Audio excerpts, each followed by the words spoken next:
बिस्मिल्लाहिर्रहमानिर्रहीम। अस्सलाम वालेकुम। आज मैं आपके साथ शेयर करूंगी हरी चटनी की रेसिपी। चटनियाँ तो आपने बहुत तरह की बनाई होंगी, मगर आज मैं आपको स्पेशल चटनी बनाना बताऊंगी।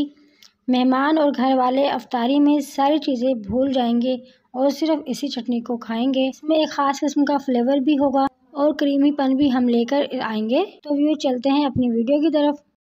मैंने यहाँ पे लिए सबसे पहले बारीक हरी मिर्च लिया, उसको मैंने बारीक बारीक चॉप कर लिया था।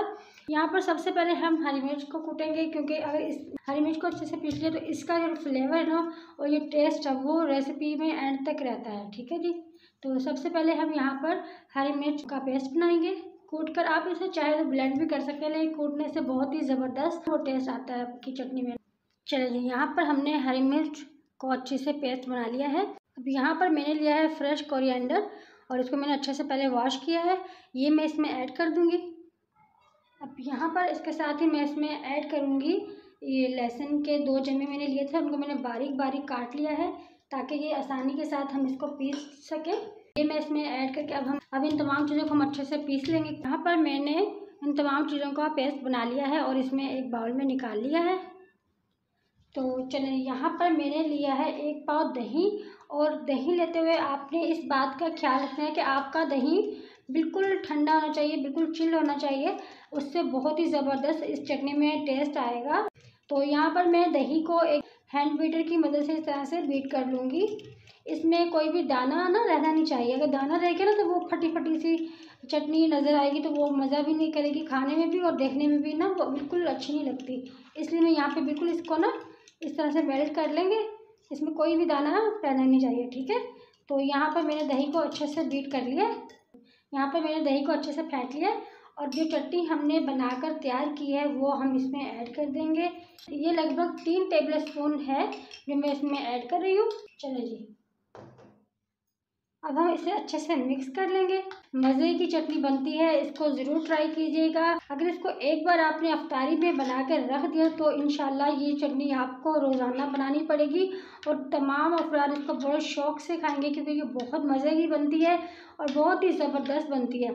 इसका टेस्ट बहुत ज़बरदस्त होता है, ये हमारी हेल्थ के लिए भी अच्छी होती है। तो इसको ज़रूर बनाइएगा अफ्तार में।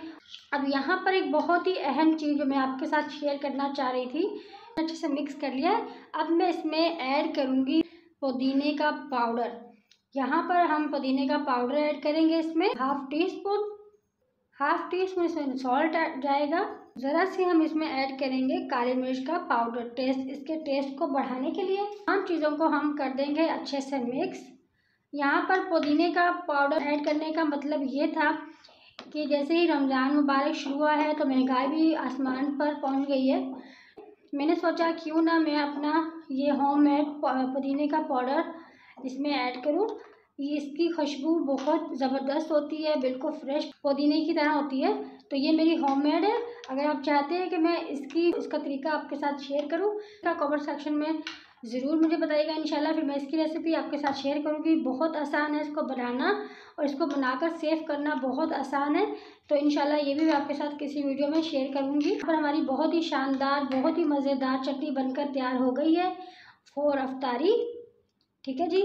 बहुत ज़रूरी बात कि अगर अभी तक आपने मेरे चैनल को सब्सक्राइब नहीं किया है तो मेरे चैनल को सब्सक्राइब करें। हमारी ग्रीन चटनी हो गई है तैयार। ये हमारी हेल्थ के लिए बहुत ज़बरदस्त चीज़ है और इसको आप ज़रूर ट्राई कीजिएगा। ये हमारे हाजमे के लिए भी बहुत ही अच्छी चीज़ है। अफ्तारी में से ज़रूर बनाइएगा। ये है हमारी चटनी का फाइनल लुक। उम्मीद है कि आपको ये मेरी रेसिपी बहुत पसंद आई होगी। वीडियो अच्छी लगे लाइक शेयर कमेंट ज़रूर कीजिएगा। मिलते हैं अगली वीडियो में, तब तक के लिए अल्लाह हाफिज़।